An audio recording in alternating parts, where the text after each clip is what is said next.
Israel está bajo ataque de Irán. Teherán respondió el ataque israelí con el lanzamiento de más de 200 misiles y decenas de drones que han sido interceptados por el sistema de defensa, pero otros sí cayeron en Tel Aviv y Jerusalén. Una ecuatoriana cuenta desde Israel los momentos de tensión que se viven por el bombardeo iraní. La Fiscalía acusó al alcalde de Guayaquil, Aquiles Álvarez, como autor directo del delito de comercialización ilegal de combustible a gran escala. Él asegura que demostrará su inocencia.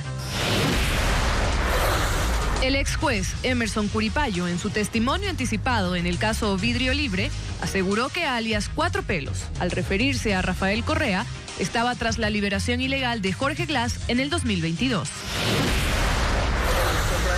Por el alto precio del verde, los comerciantes buscan alternativas para reemplazarlo en bolones, tortillas y caldos. 25 playas estarán con bandera roja por aguajes este fin de semana, según el INOCAR, mientras el INAMI pronostica fuertes lluvias en casi todo el país. Las Fuerzas Armadas recurren a una nueva estrategia para que la población de Durán denuncie a los integrantes de grupos criminales. En nuestro especial por el Día del Padre mostraremos cómo sus aficiones y gustos son compartidos en clubes deportivos y de recreación.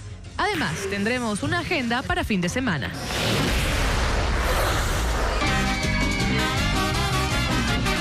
El Intercolegial Viva la Paz del noticiero de la Comunidad Quito tuvo su gran final y Televistazo mostrará a los ganadores. Ecuaterra explora el complejo termal Chachimbiro-Timbuyacu, que se extiende por más de 11.000 hectáreas en la provincia de Imbabura. Un sitio con una riqueza natural dibujada por volcanes, páramos y cascadas. Viernes 13 de junio de 2025, amigos, buenas noches, bienvenidos a Televistazo Estelar. La tensión en Medio Oriente vuelve a encender las alarmas internacionales. Tenemos el testimonio de una ecuatoriana que reside en territorio israelí. Andrea. ¿Qué tal, Alejandra? Amigos, bienvenidos. Las fuerzas militares de la República Islámica lanzaron centenares de drones y misiles balísticos en respuesta a la operación de Israel.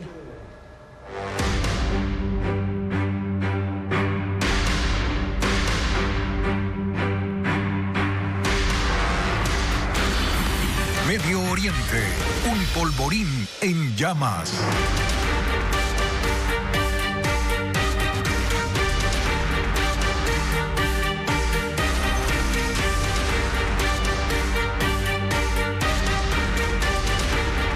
Israel está desde esta noche bajo ataque de Irán. Las fuerzas militares de la República Islámica lanzaron centenares de drones y misiles balísticos en respuesta a la operación León Naciente desplegada por Israel el viernes.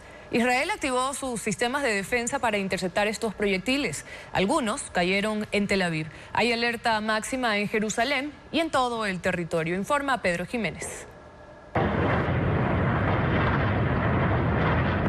200 misiles balísticos fueron lanzados esta noche desde Irán con dirección a Israel. Estas imágenes fueron captadas por equipos de prensa instalados en una terraza en Tel Aviv, uno de los objetivos de este contraataque. Los proyectiles en su mayoría fueron interceptados por el sistema de defensa conocido como Cúpula de Hierro, pero otros cayeron provocando severos daños en edificios de la ciudad. Las dos primeras descargas de misiles fueron las más intensas. Las sirenas sonaron en Jerusalén y el municipio de Ramat Gan fue el más afectado. Ahí equipos de búsqueda y rescate trataban de liberar a personas atrapadas entre escombros de propiedades destruidas. Las fuerzas de defensa informaron que esta operación iraní dejó unos 35 heridos. La cifra no es mayor porque las alertas se habían activado desde temprano, advirtiendo el peligro de una represalia, por lo que la mayoría de ciudadanos estaban protegidos en refugios subterráneos. Estados Unidos indicó que había ayudado a Israel en la operación para interceptar el ataque, dirigido en su totalidad a zonas civiles. Antes de llegar al espacio aéreo de Israel, los misiles fueron observados sobre Líbano y también en Jordania. The proud people of Iran. We're in the midst of El primer ministro de Israel, Benjamín Netanyahu, emitió un mensaje dirigido al pueblo de Irán. Les dijo que el régimen islámico los oprime y empobrece desde hace casi 50 años, pero que ahora es un régimen débil y que tienen la oportunidad de liberarse. Más tarde hubo una nueva ola de misiles y así también Israel prometió que habrá una nueva ofensiva contra Irán. La escalada en Medio Oriente comenzó en la madrugada de este viernes cuando Israel lanzó un ataque aéreo contra objetivos militares e instalaciones nucleares en Irán. Las fuerzas israelíes lanzaron misiles de largo alcance que recorrieron más de 2.000 kilómetros hasta sus blancos iraníes, pero también utilizaron drones que metieron de contrabando en territorio enemigo y los activaron durante la ofensiva. Irán amaneció bajo fuego este viernes luego de que Israel inició una ofensiva a gran escala llamada León Naciente. Una operación militar que usa 200 aviones de combate para lanzar innumerables proyectiles contra el territorio iraní. Las fuerzas de defensa aseguran que el régimen islámico tiene la capacidad de producir 15 armas atómicas en los próximos días. Y para evitarlo, lanzaron misiles que cruzan más de 2.000 kilómetros hasta 100 objetivos militares e instalaciones nucleares. Ya impactaron su principal planta de enriquecimiento de uranio en Natanz, el centro de producción de uranio metálico en Isfahán y los laboratorios de Tabriz. También bases militares en Arak y Kermanshah, así como posiciones estratégicas en la capital Teherán. Los ataques de Israel también han golpeado la cúpula militar de la República Islámica, dando de baja a 20 funcionarios, algunos dentro de sus viviendas. Entre ellos, el jefe del Estado Mayor, Mohamed Hossein Bagheri, el comandante en jefe de la Guardia Revolucionaria, Hussein Salami, y el comandante Gholam Ali Rashid, encargado de la respuesta militar de emergencia. Las Fuerzas Armadas israelíes realizan la operación en forma conjunta con la Mossad, el servicio de inteligencia que logró infiltrar en el territorio iraní comandos y estableció una base secreta de drones desde donde atacaron sus capacidades de defensa. La escalada ocurre luego de que las negociaciones para un acuerdo nuclear entre Estados Unidos e Irán se estancaran y un día después de que la Agencia Internacional de Energía Atómica de Naciones Unidas censurara al régimen iraní por no cumplir las obligaciones de no proliferación nuclear. El líder supremo, el ayatolá Ali Khamenei, ha dicho que el país no mostrará ninguna indulgencia en su respuesta a la agresión, mientras que el primer ministro Benjamín Netanyahu anunció que esto es solo la primera etapa y que la operación no cesará hasta desmantelar completamente el programa nuclear iraní. La Embajada de Israel recomienda a los ecuatorianos residentes en ese país aumentar sus medidas de seguridad ante el conflicto con Irán. Cerca de 1.000 compatriotas viven en territorio israelí. Carla Delgado habló con uno de ellos, quien describe la situación actual. Veamos. María es ecuatoriana. Vive en Israel desde hace 35 años. Ella está en Bat Yam, una ciudad situada en la periferia al sur de Tel Aviv. Concede unos minutos a Televistazo a pesar de que en el momento de la entrevista, Israel empezó a ser atacado luego de la escalada de violencia con Irán. Ya cayeron ahorita 3 misiles cayeron en Tel Aviv. Yo estoy cerca de Tel Aviv. De aquí a 2 cuadras ya empieza Tel Aviv. No he salido de la casa porque, primero que todo, yo sufro de los nervios. A mí me coge la asma y entonces no prefería estar en la casa. Tampoco he dormido. En Israel entraron en estado de emergencia desde este jueves. Esto implica que hay restricciones para los ciudadanos. Estado de emergencia es no salir de las casas, estar simplemente en lugares seguros, en los búnker o si tenemos un cuarto en donde podemos meternos, tenemos que estar allí. No hay escuela, no hay salidas hasta más de media hora no puedes caminar. Vive en un edificio antiguo que con cada ofensiva se movía, por lo que muchos de sus vecinos empezaron a bajar al búnker, que no se había utilizado desde que ella vive ahí. Pues los niños siempre están asustados porque cuando suena la alarma pues les ataca el pánico. En Israel residen alrededor de 1.000 ecuatorianos según la Embajada de Ecuador en ese país. Este viernes la Cancillería dio recomendaciones para los compatriotas que viven ahí, como identificar albergues y las zonas de seguridad más cercanas, que se informen en los canales oficiales de la Cancillería ecuatoriana, destacando que la situación de seguridad en Israel puede variar repentinamente y que se contacten con la sección consular de la Embajada de Ecuador en Israel o al correo electrónico secutelavib@cancillería.gov.es. Sugiere a los ecuatorianos reconsiderar y evitar los viajes planificados a Israel y la región. La Fiscalía acusó al alcalde de Guayaquil, Aquiles Álvarez, como autor directo del delito de comercialización ilegal de combustible a gran escala. Él viajó a Quito para atender la audiencia y confía en que será sobreseído. Jacqueline Rodas sigue la audiencia. Antes del mediodía, el alcalde de Guayaquil, Aquiles Álvarez, llegó al Complejo Judicial Norte de Quito para la audiencia del caso AAA. Aquí estamos dando la cara, asisto personalmente a la audiencia y con tranquilidad, confiado, sigo creyendo en la institucionalidad, respetándola y por supuesto con esperanza de que exista todavía algo de justicia en el Ecuador. El fiscal Carlos Alarcón acusó a Álvarez como autor directo del delito de comercialización ilegal de hidrocarburos a gran escala, que se sanciona hasta con 5 años de prisión. Según la fiscalía, el alcalde forma parte de un entramado de empresas y comerciantes que desviaron combustible subsidiado por el Estado, principalmente diésel, usando gasolineras ubicadas en zonas fronterizas y de operación minera. El abogado de Aquiles Álvarez lo niega. Esa narrativa no se la ha podido sustentar, todo lo contrario. Todas las pericias que ha ordenado la propia Fiscalía han derrumbado su teoría del caso. Además del alcalde de Guayaquil, el fiscal acusó a otras 15 personas y a 6 empresas involucradas. Al cierre de su dictamen pedirá al juez que los llame a juicio. Álvarez cree que será sobreseído. La audiencia seguirá por varios días con la respuesta de los acusados y el anuncio de las pruebas que presentarán si el caso sube a un tribunal de juzgamiento. Esta mañana se instaló la audiencia de formulación de cargos contra el expresidente de la Judicatura, Wilman Terán, y otras 4 personas por la liberación ilegal de Jorge Glass en 2022 dentro del caso denominado Vidrio Libre. Durante la diligencia se dio a conocer el testimonio anticipado del ex juez Emerson Curipayo, quien mencionó al expresidente Rafael Correa y su presunta participación en este caso. Fabiola Santana con un extracto de la revelación.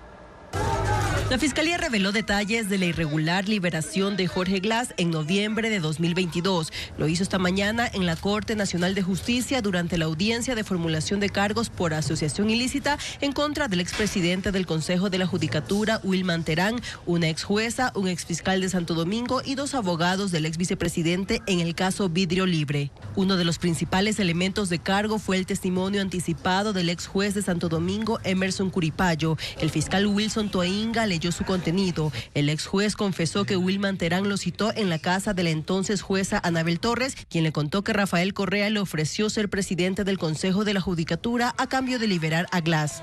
Pero este cargo le ha propuesto directamente el líder de la ARC. Le miré y le dije, ¿de quién se trata? Me dijo del compañero Cuatro Pelos, el hombre de ERE, el economista Rafael Correa. Es precisamente él quien me ha hecho de manera personal la propuesta. Me dice que el bloque de asambleístas de UNES y de la Revolución Ciudadana está apoyándome políticamente. Pero este apoyo político dependía de una acción arriesgada y heroica.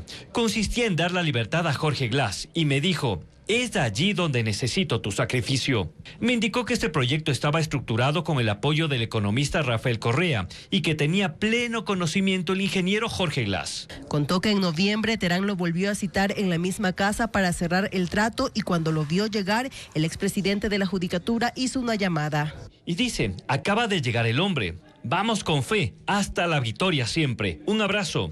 Le pregunto, ¿con quién hablas? Me responde con el compañero Cuatro Pelos. Se refería a Rafael Correa. Le dije, no me digas que estás hablando con el hombre del ático. Me respondió, sí, efectivamente. Como te recuerdo, con él estoy coordinando todo, me dijo. ¿Qué pasó? ¿Estamos o no estamos? Y le respondí, ok, acepto. Me dijo, perfecto, entonces empecemos el camino hacia la victoria.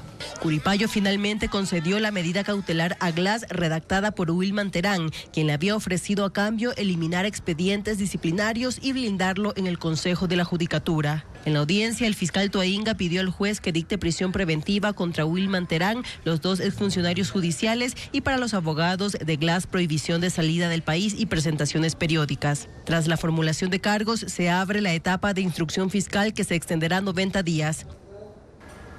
El exsecretario ejecutivo de la Revolución Ciudadana, Andrés Arauz, procesado en el caso Ligados, cumplió esta mañana con su presentación periódica, medida alternativa a la prisión preventiva. Llegó a la Corte Nacional de Justicia acompañado de su abogado para firmar su primera comparecencia ante el juez. Él fue recientemente vinculado al caso y procesado por asociación ilícita tras revelarse su participación en los chats extraídos del celular del exconsejero de Participación, Augusto Verduga. Más adelante en Televistazo, el alto precio del verde impacta ya en restaurantes y negocios que han tenido que optar por reemplazarlo en bolones, tortillas y caldos. Ya le contamos. El alza del precio del plátano verde ya golpea a restaurantes y negocios populares en varias ciudades del país como Guayaquil, Cuenca y Babahoyo. En algunos casos el costo de abastecimiento se ha triplicado y obliga a reducir porciones de bolones, chifles y patacones para no alterar los precios de los productos. María Gabriela Carpio nos cuenta más.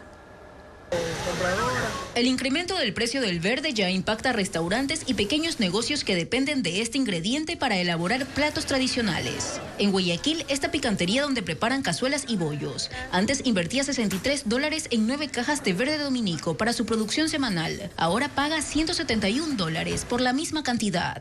El margen de ganancia sí se ha disminuido siquiera en un 30% más o menos. Negocios populares dedicados a la venta de bolones enfrentan dificultades similares, no solo por precio, sino por calidad y tamaño. Este verde flaquito que ahora sale, para hacer un bolón tengo que tener 4 verdes de estos, 4. Mercedes antes compraba 3 racimos grandes por día y ahora necesita 5, ya que los plátanos vienen más pequeños. Aunque no ha subido el precio, ha tomado otras medidas. Reduje el tamaño porque si no los clientes no van a querer pagar más. Ay, que más chiquito, le digo, mijito, ya sabe que está caro el verde. En un restaurante de Cuenca, este encarecimiento ha provocado un leve aumento en los precios de platos apetecidos como el tigrillo, bolones y patacones. Sí le subimos unos 25 más porque ahorita el verde están 2 verdes $1 o más pequeños están 3 $1. Los comerciantes aseguran que sus proveedores les han indicado que factores climáticos y la plaga del moco han afectado la producción. Una de las ciudades donde escasea este alimento es Babahoyo. Ahí Lola Solís, que vende tortillas de verde, redujo su producción por el alto costo del racimo grande, que pasó de $4 a $12, por lo que ha buscado alternativas. En mi caso, por ejemplo, estamos haciendo tortillas de yuca, de mote, hacemos torrejas. A Katy Vizcarra, en cambio, le tocó limitar las porciones de verde en los platos del caldo de salchicha que vende. Unas 2 tripitas de verde en cada platito, para que me pueda alcanzar y pueda medirme con el verde. En Manabí, las chiflerías también enfrentan nuevos retos. Hasta hace pocas semanas, 100 verdes les costaban entre $10 y $11. Hoy bordean los 20 y vienen con menor tamaño y calidad. Hay que reducir las fundas para poder vender, porque si no... Según el INEC, Manabí concentra aproximadamente el 40% de toda la producción de plátano que se genera. 3 hospitales en construcción en las parroquias rurales del Valle, Ricaurte y Baños, en Cuenca, fueron adjudicados a distintos consorcios que comparten un mismo socio. Los contratos, que superan los $22 millones y son financiados con un crédito de la CAF, motivaron una denuncia ante la Contraloría por parte del asambleísta Adrián Castro, quien cuestiona la transparencia del proceso y el cumplimiento de la normativa vigente. La construcción de 3 hospitales rurales en Cuenca ha generado controversia, luego de que los contratos fueran adjudicados a distintos consorcios que comparten los mismos socios principales. Castro y Castro Constructora CIA LTDA y RHR Rock en Hydro Resources CIA LTDA. Según información colgada en el CERCOP, los proyectos financiados con un crédito de la Corporación Andina de Fomento CAF superan en conjunto los $22 millones. En la parroquia El Valle, la edificación ya alcanza el 4º piso. En Ricaurte se ha concluido el 1er piso. En el hospital de Baños está lista la 3ª losa. El asambleísta de ADN por Azuay, Adrián Castro, presentó una denuncia ante la Contraloría General del Estado. Asegura que este caso representa un 3 en 1, debido a la coincidencia de empresas y posibles irregularidades en el proceso de adjudicación. Pero más grave aún es que los miembros de la comisión técnica, y es más, quienes elaboran el informe de necesidad, quienes elaboran el estudio de mercado, quienes firman los contratos son los mismos funcionarios y quienes firman del otro lado son los mismos representantes de estos consorcios. Eso en la contratación pública se llama recurrencia. Y advirtió que no hay convenios firmados con el Ministerio de Salud, ni un modelo de gestión definido para operar los 3 hospitales. El alcalde Cristian Zamora negó que haya contratación indebida. Afirmó que se actuó bajo el régimen de excepción previsto en el modelo de financiamiento internacional, lo cual, según él, permite condiciones particulares para ejecutar obras de impacto social. Tanta es la transparencia que hemos tenido, que hemos entregado nosotros mismos a los órganos de control antes ni de que nos pidan. Hemos ido y hemos entregado todo y les hemos solicitado que auditen lo que corresponda. Aunque la Oficina Zonal del Servicio de Contratación Pública pidió al municipio de Cuenca que publique toda la documentación contractual y precontractual de las 3 obras y recordó que es obligatorio cumplir la Ley Orgánica del Sistema Nacional de Contratación Pública, vigente desde octubre de 2024.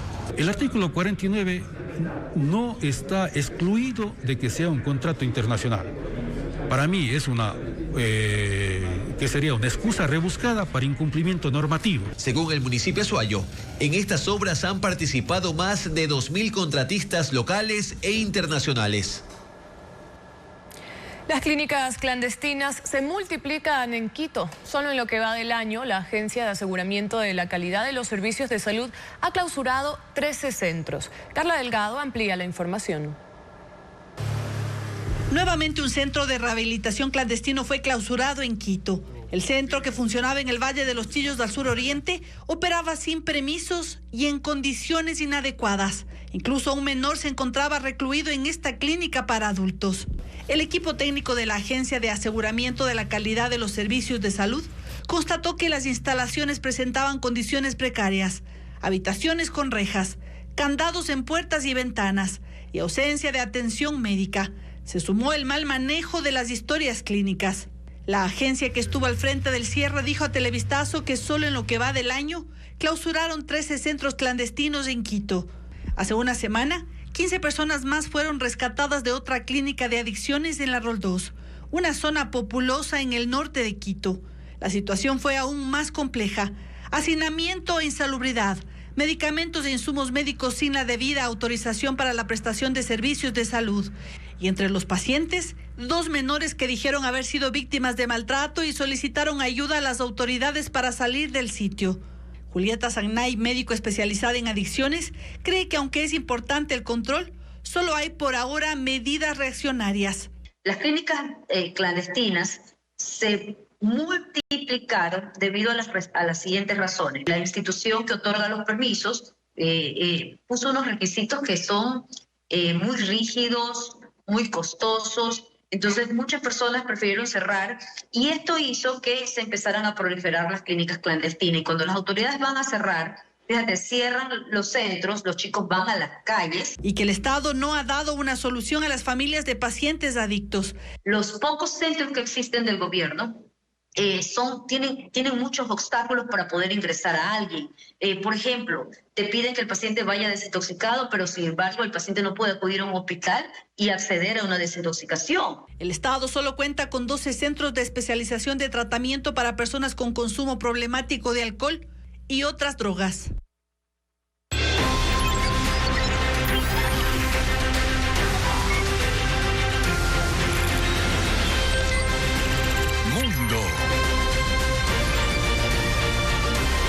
Investigadores hallaron una de las cajas negras del avión de Air India que se estrelló el jueves en Ahmedabad. Se trata del dispositivo registrador de datos de vuelo que fue encontrado en la azotea de uno de los edificios contra los que se estrelló la nave. Su contenido puede aportar a la investigación sobre las causas del accidente. En el sitio continúa la remoción de escombros y sobre las víctimas mortales, el número hasta ahora es de 290, aunque autoridades han dicho que todavía no se establece que esa sea la cifra definitiva. De Estados Unidos falló a favor del presidente Donald Trump, permitiéndole mantener desplegadas las tropas de la Guardia Nacional de California en la ciudad de Los Ángeles para hacer frente a los disturbios y proteger las instalaciones federales. El gobernador de California, Gavin Newsom, presentó una demanda, alegando que Trump abusó de sus competencias al enviar soldados sin una coordinación previa con las autoridades estatales. El caso escaló a los tribunales, pero hoy la justicia le dio la razón a Trump, quien se amparó en una ley que le permite asumir competencias estatales para desplegar tropas en situaciones de desorden público.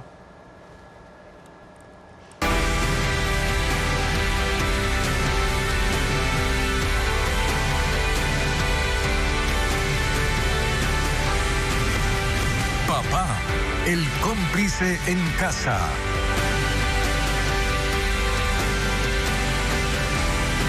Los padres de familia encontraron en los clubes una forma de salir de la rutina. Participan en grupos de motos, karate y actividades para ejercitar el pensamiento. Carla Delgado los acompañó durante sus actividades y tiene un informe.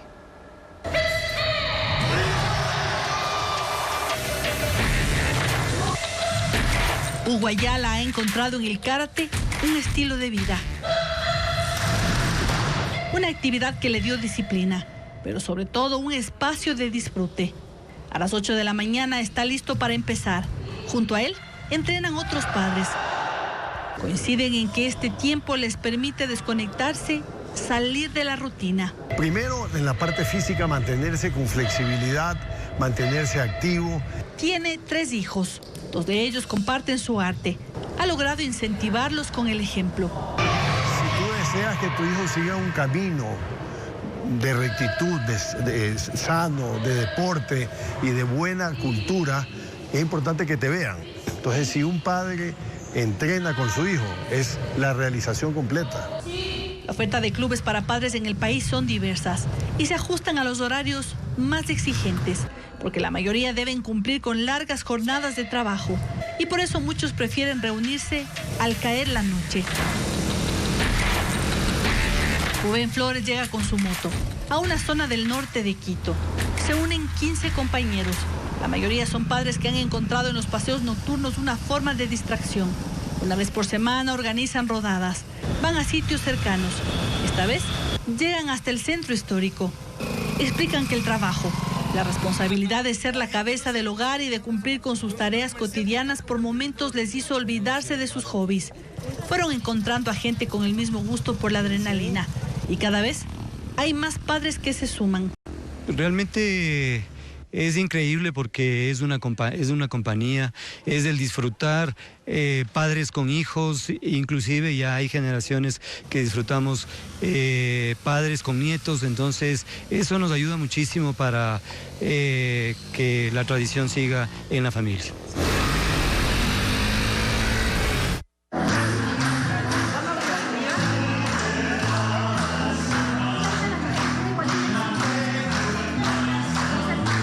Hay clubes para todas las edades. Este otro fue diseñado exclusivamente para adultos mayores, padres que también son abuelos y que quieren que esta etapa no pase desapercibida. Yo digo que esto es algo que todos los adultos mayores deberíamos de estar aquí, porque cuando uno se queda en casa no hace mucha actividad, ni física ni mental. El anhelo es el mismo. Buscan mantenerse activos y pensar en ellos después de haber cumplido. Criaron a sus hijos, se desarrollaron profesionalmente, lograron sus sueños. Esta idea nació de mis hijos, en donde ellos y nosotros, por supuesto, estamos buscando un mejor estilo de vida para estos últimos que estamos ya transitando. Aquí ejercitan principalmente la memoria, con juegos didácticos. En algunos casos aprenden tecnología. Nunca es tarde para manejar con destreza dispositivos electrónicos. 10, 9, 8. También hacen ejercicios. Esto les ayuda a fortalecer sus músculos. Y en los recesos se reúnen para charlar, reír. Son cómplices. Han formado una familia. Adrenalina, disciplina y bienestar unen a estos papás que descubrieron en estos espacios momentos placenteros. En Quito, Guayaquil y Loja se han preparado eventos por el Día del Padre. Centros comerciales, plazas y teatros tienen previstos conciertos y premios. Luis Alfredo Zúñiga con el detalle. El Centro Comercial El Recreo en Quito presentará un show musical con la voz de Hipatia Balseca. En el evento, El Recreo canta papá. El concierto se realizará el sábado 14 de junio a partir de las 4 de la tarde en la Plaza de los Artistas. Los padres que asistan disfrutarán de un repertorio especial de música nacional, tropical y romántica. El Teatro San Gabriel en Quito también será escenario de un concierto especial por el Día del Padre. Paulina Tamayo, el Trío Colonial y los hermanos Edgar y Lenin Palacios compartirán un repertorio a las 6 de la tarde del domingo 15 de junio. Temas dedicados a la paternidad y clásicos entrañables serán parte de esta velada pensada para disfrutar en familia. En el Centro Comercial Policentro en el norte de Guayaquil habrá música en vivo para los padres. El sábado y el domingo a partir de las 5 de la tarde se presentarán los cantantes Jorge Andrade y Julián Gil, que ofrecerán un repertorio variado. Además habrá concursos y premios. En Toledo Café Teatro se presentará la obra Viejo mi querido viejo. Los actores Ney Calderón, Jean Alvarado y Mercocha Cervantes participarán en esta comedia este viernes y sábado a las 8:30 de la noche. En el evento que se dará en la Plaza Colonia de la Vía La Costa, también habrá música y cena. El Centro de Apoyo Social Municipal de Loja realizará la feria artesanal por el Día del Padre, llamada Héroes de Todos los Días. 80 emprendedores presentarán artesanías y darán regalos desde las 8 de la mañana en la Plaza de San Sebastián, el 14 y 15 de junio. Además, desde las 4 de la tarde del sábado, habrá música en vivo. Se aprende bastante, hay bastante gente, se va conociendo,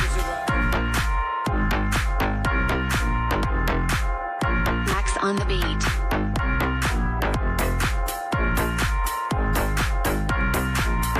Parece un paisaje lunar con el sol como única compañía. Cada giro del manubrio es una decisión de confianza. Cada roca, un reto conquistado. No hay barandales, solo equilibrio, precisión y pasión que convierten estas montañas en Jordania en una pista para Andreas Tonelli. Este video tiene 875,000 vistas en su cuenta de Instagram. Este es un juego de la culebrita muy peligroso. Un movimiento que asuste a la cobra será mortal. Desde Indonesia, este hombre se atreve a acercarse al reptil de más de 2 metros. Ella no está jugando. Lanza mordidas, pero él no se inmuta. Es una danza de valentía y peligro. Él se hace conocer como el Tarzán Real y compartió en redes sociales este video que ya tiene 26 millones de reproducciones. Este rider no bajó una colina, la domó, con solo su tabla y el corazón acelerado. Este descenso de 128 metros no es solo una prueba de habilidad, es un baile entre el riesgo y el control. Velocidad, precisión y cero miedo, parece una escena de película. Cada segundo es vértigo. La calle es su mejor escenario. El video tiene 278,000 likes en Instagram.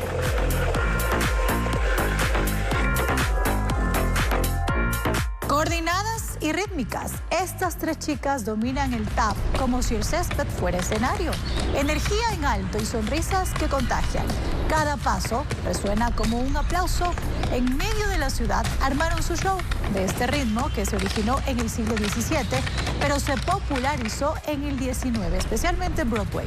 El video tiene 334,000 vistas en Instagram.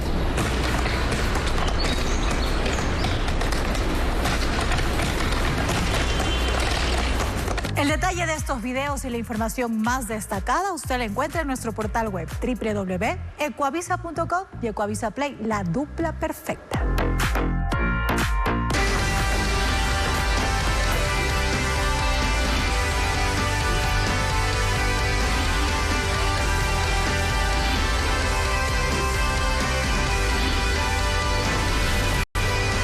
Ecuaterra, con el auspicio de The Kia EV3, energía en movimiento. Kia, movement that inspires.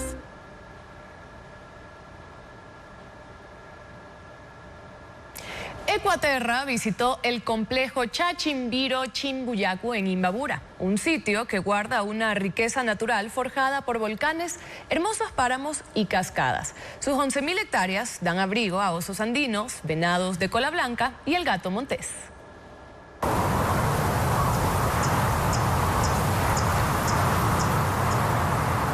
Aquí, donde la niebla cubre las montañas, resuena la cascada con Rayaro.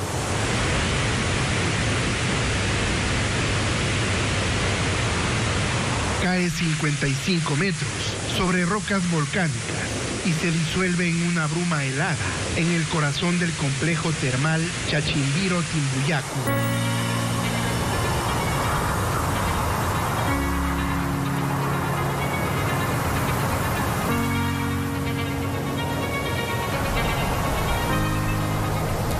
Se extiende en la cordillera occidental de los Andes, en Urcuquí, al norte de Imbabura, y abarca 11.300 hectáreas.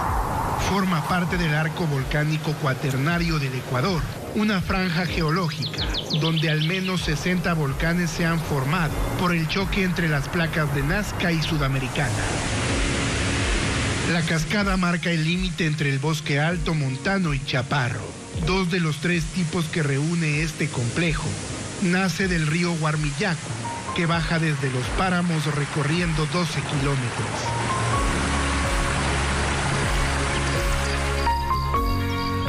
A su alrededor crecen calceolarias, conocidas como zapatos de diablo, y la achupaya, planta clave en la dieta de unos 20 osos andinos que me rodean por las laderas, entre cerotes, huatzis y chilcas.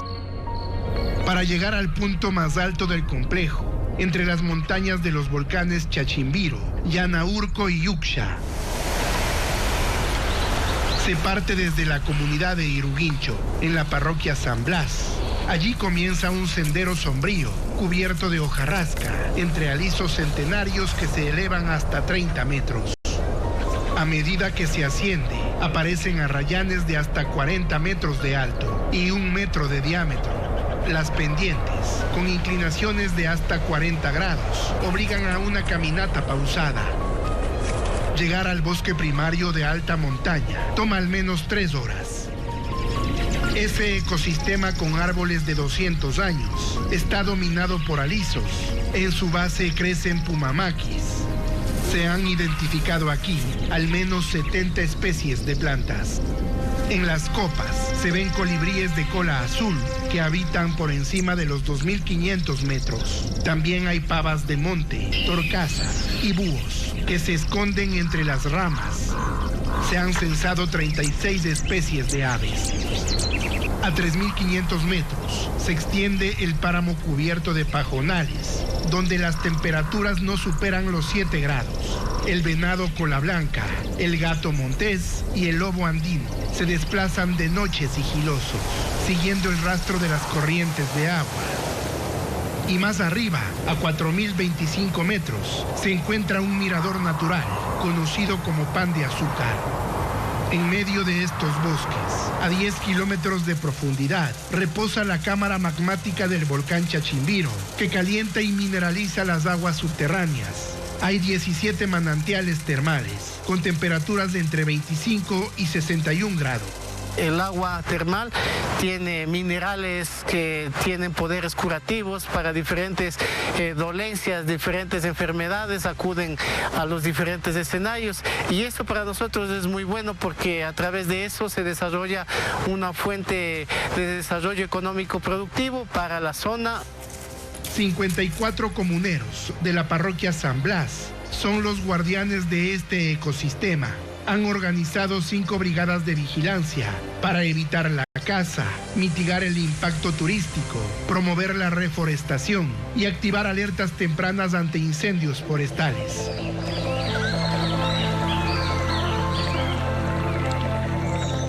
Este complejo es uno de los 12 geositios que forman parte del Geoparque Mundial Imbabura y actúa como zona de amortiguamiento del Parque Nacional Cotacachi-Cayapas.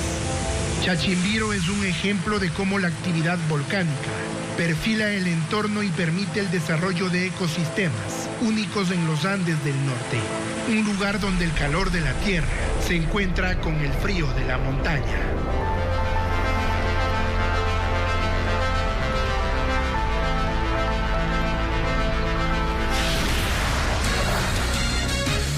En breve, mucha atención. El INOCAR indica que habrá aguaje y oleaje en 25 playas del país este fin de semana. La lista de los balnearios al volver de la pausa.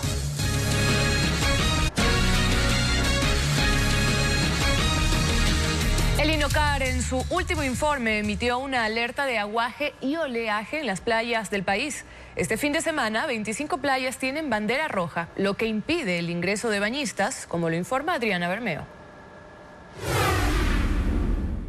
Este fin de semana el mar estará agitado. El Instituto Oceanográfico de la Armada INOCAR en su último informe dijo que habrá aguaje y oleaje. El nivel de amenaza será alto en el perfil costanero y Galápagos.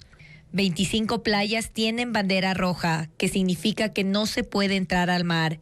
Entre ellas, en Esmeraldas, Atacames, Mompiche, Muisne y Same.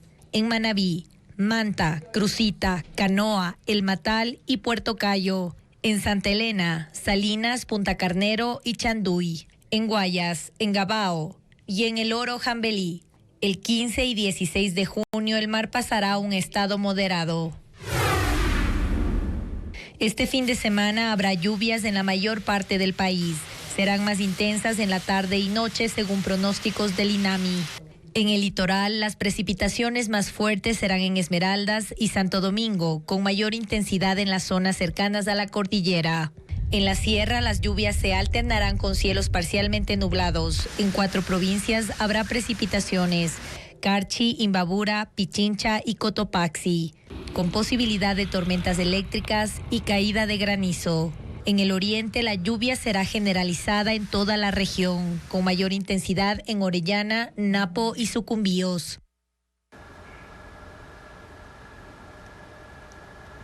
Y en medio de cuestionamientos a jueces y fiscales por liberar delincuentes, este viernes se instaló en Quito la Mesa de Seguridad.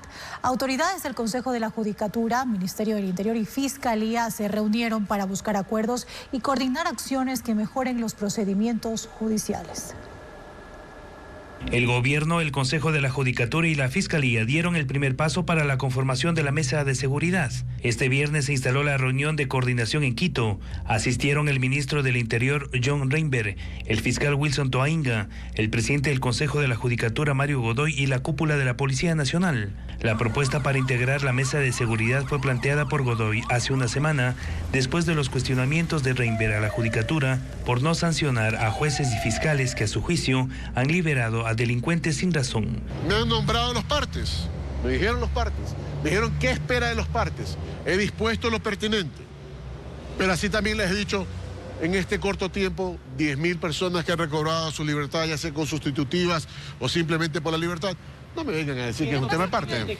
El ministro fue crítico con los vocales de la Judicatura, de quienes dijo esperaba acciones concretas para depurar el sistema judicial. Y a mí me hubiera gustado que esto empiece diciendo que este problema arranca porque tenemos un problema de corrupción. Y las cosas hay que decirlas como son. Y desde ahí tenemos que partir. Anunció que la Unidad de Análisis Financiero y Económico UAFE revisará el origen del patrimonio y licitud de fondos de jueces, fiscales y su entorno que han otorgado medidas sustitutivas o libertad a asesinos, secuestradores, extorsionadores, narcotraficantes. Además, planteó que se reemplace con grilletes electrónicos la custodia policial a detenidos con arresto domiciliario. La medida permitirá usar en patrullajes a 800 uniformados dedicados a esta tarea. Según el presidente del Consejo de la Judicatura, se han tomado decisiones para suspender a los funcionarios judiciales involucrados en actos de corrupción. 3 jueces que forman parte de esta unidad anticorrupción. Sobre el juez Pulgarín también se adoptó una resolución en el Pleno de la Judicatura y posteriormente también se adoptó una resolución sobre el servidor judicial que pretendía tomar contacto con el señor ministro. La cita duró cerca de 2 horas. Las autoridades no anunciaron si habrá otras reuniones. En Durán, las Fuerzas Armadas lanzaron desde un helicóptero panfletos con información del plan de recompensa para capturar a los cabecillas de las bandas delincuenciales. Y en Santa Elena, 2 personas murieron durante un enfrentamiento entre una patrulla militar con un grupo armado. Paul Romero cuenta lo que ocurre en el ámbito de la seguridad. En barrios periféricos del Cantón Durán, el más violento del país, las Fuerzas Armadas desde un helicóptero lanzaron miles de panfletos en forma de billetes de $100 con información del plan de recompensa 131. Es una nueva estrategia para recibir información ciudadana sobre los cabecillas de las organizaciones de narcotráfico, grupos armados y bandas delincuenciales. Según información del bloque de seguridad, este cantón de Guayas es disputado por 2 organizaciones criminales, Latin King y Chone Killers, responsables del incremento de la violencia criminal. La estrategia fue complementada por patrullas en tierra que pegaron afiches en paredes y postes con información del plan de recompensa que cuenta con el apoyo económico del Comando Sur de Estados Unidos. La tarde y noche de este jueves hubo un enfrentamiento entre una patrulla militar y un grupo armado criminal en la parroquia Chandó y Santa Elena durante una operación de vigilancia y reconocimiento de pistas clandestinas por la alerta de vuelos irregulares. 2 integrantes del grupo delincuencial fueron abatidos y un militar resultó herido de bala. Su condición es estable. En la operación, según los militares, decomisaron armas, inhibidores de teléfonos satelitales, entre otras evidencias. En Pascuales, Guayas, el ejército decomisó este viernes 25.150 galones de diésel. Inteligencia militar alertó la presencia de 8 tanqueros llenos de combustible que no contaban con permisos, registro y facturación para determinar su origen. El sitio funciona, según el bloque de seguridad, como un centro clandestino de abastecimiento de combustible porque se encontraron 3 tanques adicionales de 55 galones, un revólver y municiones. Una persona fue detenida y trasladada a la unidad de flagrancia. Los proveedores del Estado sugieren cambios en la Ley Urgente de Integridad Pública que está lista para el primer debate en la Asamblea. Aseguran que tal como está la norma puede perjudicar a las micro y pequeñas empresas. Francisco Garcés describe cuáles son sus observaciones. Los proveedores del Estado creen que la Ley de Integridad Pública de carácter económico urgente, propuesta por el presidente Daniel Noboa, perjudicará a los emprendedores y las empresas más pequeñas. La Asociación Nacional de Proveedores del Estado presentó sus observaciones y piden que la Asamblea los reciba para argumentar sus posiciones. La primera preocupación que tienen es que la ley contiene 2 disposiciones que permitirán que se cobre una tasa para inscribirse en el Registro Único de Proveedores, tasa que será definida por el CERCOP. Pero no solo eso, según la asociación, la ley abre la posibilidad de que en los procesos de contratación el Estado no esté obligado a pagar anticipos. Por eso podrá priorizar a contratistas que puedan financiar las compras o las obras. ¿Qué va a pasar si ni siquiera existe anticipos en la contratación? Con eso estamos dando paso a capitales que no sabemos cuál es su origen. Los proveedores también piden que se incluyan normas para sancionar a los servidores públicos que retrasan injustificadamente las contrataciones y los pagos.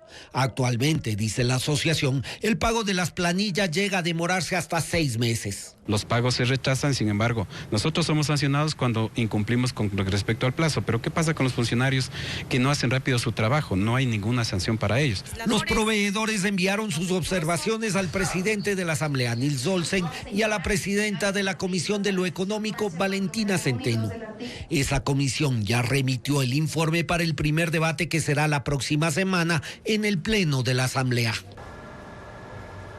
Progen, que está en conflicto con el gobierno por no culminar 2 termoeléctricas para Guayas y Los Ríos, este jueves presentó su respuesta a la terminación unilateral de los contratos y pide que le dejen terminar las obras hasta septiembre.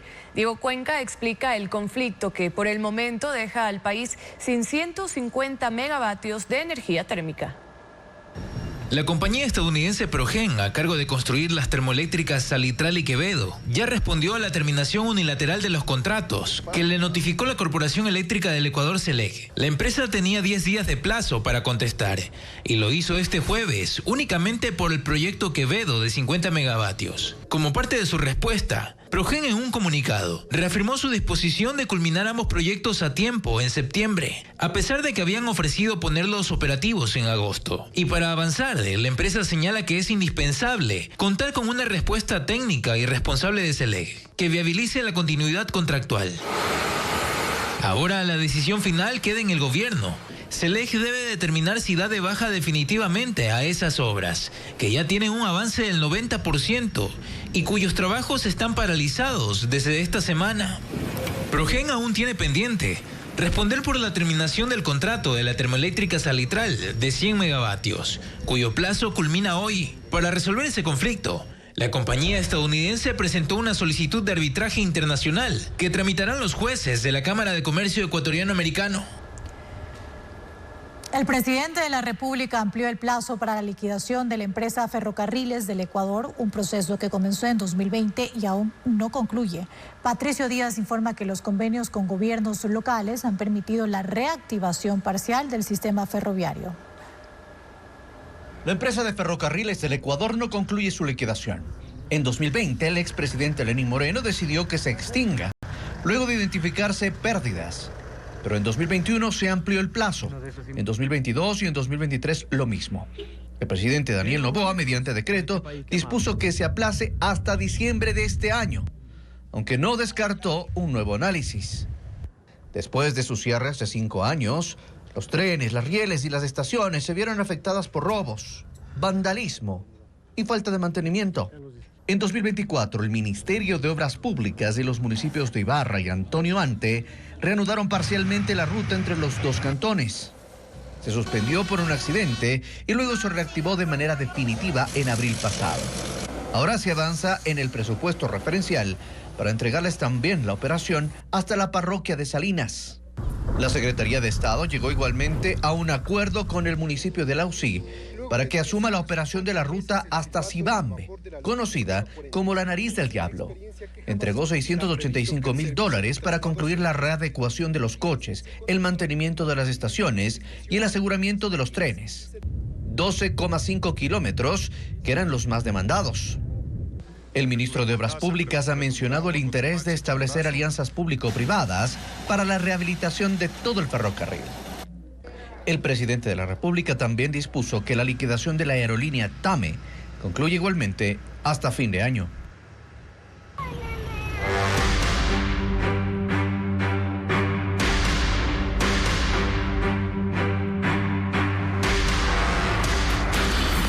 Medio Oriente, un polvorín en llamas.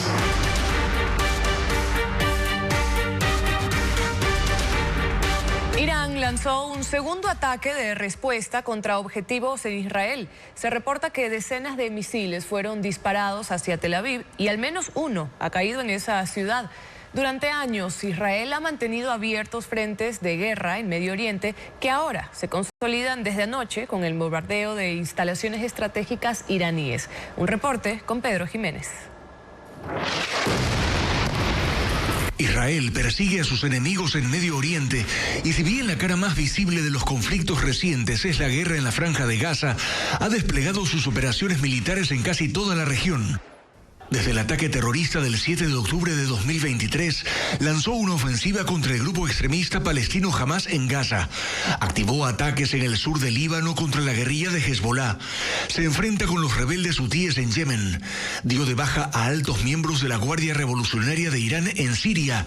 Mantiene elevadas tensiones con milicias pro-iraníes en Irak y acusa a Irán de ser el principal agente desestabilizador en la región. Un país en el que el poder político está en manos de autoridades religiosas, en un régimen interconectado con poderosas fuerzas militares, cuya estructura principal es la Guardia Revolucionaria Islámica. A esto se suma el potencial nuclear desarrollado en los últimos años y la amenaza que países de Occidente dicen que es real. El secretario general de la OTAN, Mark Rutte, asegura que la situación está evolucionando rápidamente, que es difícil predecir qué va a pasar en las próximas 24 o 48 horas, pero que los aliados están gestionando esta crisis para garantizar que el conflicto se reduzca cuanto antes.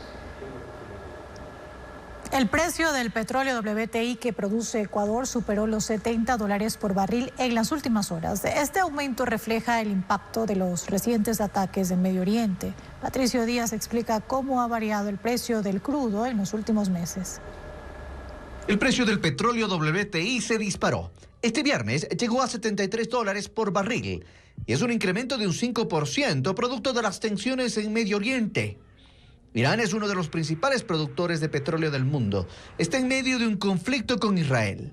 Esas tensiones encendieron las alarmas en los mercados y el temor se reflejó en la subida de los precios. En abril estaba bajo los $59. Para inicios de mayo llegó a 57. A finales de ese mes se recuperó hasta 60. El 9 de junio llegó a 65, el 11 a 68 y se mantuvo ayer. Este viernes llegó a los 73. Hace que los mercados se asusten, ya que podría haber una posible para de los pozos petroleros, y tomen en cuenta que podría haber un déficit de oferta de producción y por ende los precios comienzan a levantarse. Pero si se complica la situación en Medio Oriente, según Valdión, las previsiones internacionales indican que puede superar $100 el barril. El temor es que esa confrontación pueda bloquear el estrecho de Hormuz, desde donde sale la producción de los principales exportadores de petróleo del mundo. Irán, Irak, Kuwait, Arabia Saudita, Qatar, Bahrein, Emiratos Árabes. 17 millones de barriles pueden quedar bloqueados, lo que influirá determinantemente en el precio. Ecuador tiene una situación doble. Se puede beneficiar, pero con la refinería de Esmeraldas cerrada, tiene que importar combustibles y derivados con precios también altos. El monto de importación sería mucho mayor que el de exportación y eso le impactaría directamente al tema fiscal. Es sumamente importante que el Ecuador aproveche esta oportunidad de un precio alto para incrementar producción y así baje. El tema es que a mayor producción, mayores ingresos para el país y eso le ayuda a reducir la brecha fiscal. Ecuador produce 471.000 barriles de crudo por día, 375.000 de Petroecuador y 96.000 de empresas privadas. Desempleo, pobreza y la inseguridad golpea la salud mental de los ecuatorianos. Así lo determinan cifras del Instituto Nacional de Estadística y Censos, INEC. Especialistas recomiendan estar atentos a los signos de alerta, como detalla Bessie Granja. En Ecuador, la depresión es el trastorno del estado de ánimo que más afecta a los pacientes. Cifras del Instituto Nacional de Estadística y Censos, INEC, detallan que 6 de cada 10 usuarios entre los 12 y 21 años que requieren hospitalización por problemas de salud mental lo hacen por un cuadro depresivo y 1 de cada 10 sufrió un episodio maníaco, siendo las mujeres las más vulnerables. Cualquier trastorno del humor, depresión, ansiedad, tiene señales de alerta. Comenzamos por lo general a descuidar nuestras actividades de la vida diaria, comenzamos a perder interés por las cosas que solíamos hacer, comenzamos a bajar nuestro rendimiento a nivel académico o a nivel laboral, comenzamos a tener alteraciones del sueño, es decir, dormimos mucho o dormimos poco. Sí, lo mismo pasa con el apetito, comemos mucho o comemos poco. Las regiones con las tasas de ingreso más altas fueron las Islas Galápagos, Pichincha, Tungurahua, Chimborazo y Azuay. Ambos trastornos afectan a la población más pobre a medida de que aumenta el estrés por la falta de dinero y desempleo. Otro de los factores que incide actualmente es la violencia criminal. Es uno de los factores que alimentan esta ansiedad en las personas, indistintamente asimismo del grupo etario. Según el estudio, la escalada de violencia en el país ha tenido un impacto directo en la salud mental, lo que subraya la urgencia de enfocar los esfuerzos en las provincias más golpeadas por el conflicto. Las reformas penales incluidas en la Ley Urgente de Integridad Pública complican su trámite en la Asamblea. Aunque el proyecto del Ejecutivo se centra en reformar el sistema de contratación pública, el oficialismo incorporó normas para sancionar como adultos a menores de edad que cometan delitos graves. Francisco Garcés informa sobre las reacciones en el Legislativo. En la Asamblea, la mayoría de bancadas está de acuerdo con el contenido de la Ley de Integridad Pública presentada como económica urgente por el presidente Daniel Noboa.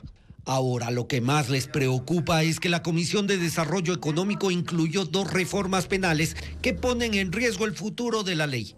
Las propuso Andrés Castillo de ADN. La primera es para que los menores entre 14 y 17 años que cometan delitos como asesinatos y sicariatos sean juzgados y sancionados como adultos. Y la segunda para que los fiscales y abogados sean sancionados hasta con la inhabilitación de por vida cuando cometan prevaricato. Son normas que tienen el respaldo de la mayoría del legislativo, pero no hay acuerdo sobre el procedimiento para aprobarlas. La discusión está en si pueden ser incluidas en el proyecto económico urgente para reformar la contratación pública, que nada tiene que ver con temas penales. Eso, según quienes critican el trámite, viola el principio de unidad de materia que, según la Constitución, deben tener los proyectos urgentes. Castillo cree que no cae en ese vicio. Ya está calificada la unidad de materia. Existe unidad de materia, por eso se está tramitando. En el transcurso de la discusión se pueden incorporar normas jurídicas que permitan perfeccionar el proyecto de ley. En otros bloques legislativos buscan alternativas y que la ley, si es aprobada, no sea impugnada en la Corte Constitucional. El Partido Social Cristiano propone que la reforma sobre los menores sea incluida en una disposición transitoria y no como parte de la ley urgente. Conste como reforma a la ley de solidaridad aprobada la semana pasada, que es aquella que crea un régimen excepcional, un régimen especial para el conflicto armado no internacional. De manera que como parte del conflicto armado no internacional debería entrar esta reforma. El bloque correísta analiza su posición, pero en primera instancia anunció su oposición al proyecto. Y Pachacuti, cuyos votos serán decisivos para aprobar o negar la ley, aún no anuncia su posición. La Ley de Integridad Pública propone cambios en diversos ámbitos del Estado, desde un sistema de compras estatales que dé cabida a la inteligencia artificial hasta un código penal que acepte juzgar como adultos a los menores en caso de crímenes atroces. El proyecto ya está listo para su primer debate, aunque al Pleno llegará con algunos cambios respecto de su versión original. Es más, ha cambiado hasta el nombre. Ya no es el proyecto de ley de fortalecimiento de la gestión pública, sino el de la integridad pública, porque los temas que se tocan ya no son solo de gestión. La Comisión de Desarrollo Económico aprobó incluir temas que modifican el Código Integral Penal. Lo primero, extender también para los fiscales. Antes era solo para los jueces. Y también incrementa las penas para los jueces, árbitros o fiscales que hayan beneficiado a integrantes de un grupo de delincuencia organizada. Se sancionará con pena privativa de libertad de 10 a 13 años. Pero lo que más llama la atención es que la ley abre el camino para que los menores de edad sean juzgados como adultos, pero no que cumpla su pena en una cárcel de adultos. La cumpliría en un centro de rehabilitación de menores, y si en el lapso en el que se encuentra recluido cumple la mayoría de edad, entonces sí, sería trasladado a un centro penitenciario de mayores. Más allá de los cambios en el COIP, esta ley también lleva consigo sus planteamientos originales, es decir, las modificaciones en lo referente a la gestión. Modifica, por ejemplo, los requisitos y la obligatoriedad del RUP, que es el Registro Único de Proveedores. También reforma y automatiza los procedimientos de contratación e introduce la posibilidad de contar con inteligencia artificial para mejorar todo el sistema. Y la gran final del Intercolegial Viva la Paz, organizado, por supuesto, por Televistazo en la comunidad Quito, llegó a su fin. Este concurso ha sido una plataforma para que jóvenes talentos demuestren su creatividad y pasión por la música. A continuación, los colegios ganadores de esta edición.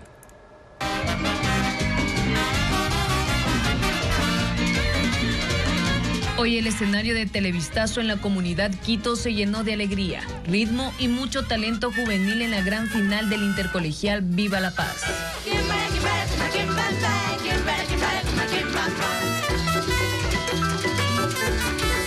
¡Los ganadores! Después de un mes de esfuerzo, dedicación y trabajo, ganó la Cadencia Perfecta, banda musical de la unidad educativa Luis Ulpiano de la Torre de Cotacachi, provincia de Imbabura. ¿Y cómo se baila en Ecuavisa? Nosotros como orquesta es un honor, es un orgullo como ulpianinos haber ganado el Intercolegial Viva la Paz, y muchísimas gracias a Ecuavisa por la oportunidad. Muchas emociones encontradas, y primeramente queremos dar gracias a todos nuestros compañeros, a nuestros licenciados por apoyarnos, por guiarnos.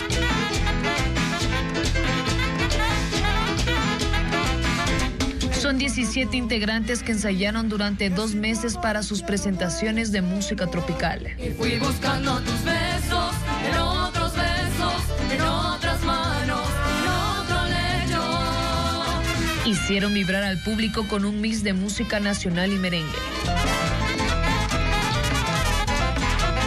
Se llevaron $2,000, premio entregado por uno de los auspiciantes.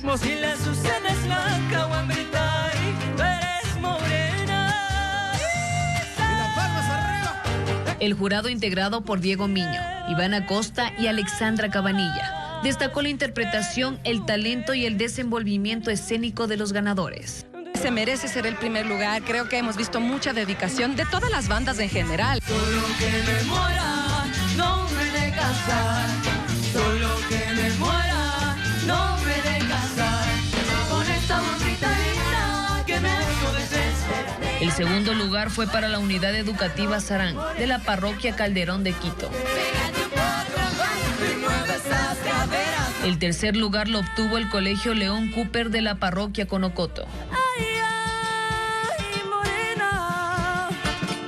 En el intercolegial Viva la Paz se inscribieron más de 100 colegios, de los que clasificaron 16 unidades educativas para presentarse en el escenario, mostrando durante un mes su talento, carisma y compromiso artístico. Serás mi estrella, si tú me esperas volveré.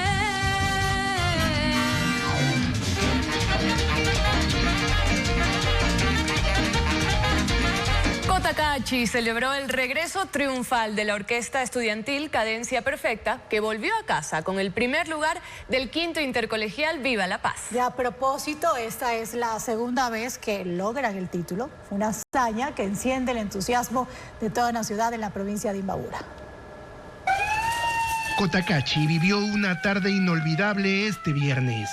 La orquesta Cadencia Perfecta de la unidad educativa Luis Ulpiano de la Torre regresó a casa como campeona del quinto intercolegial Viva la Paz, organizado por Ecuavisa.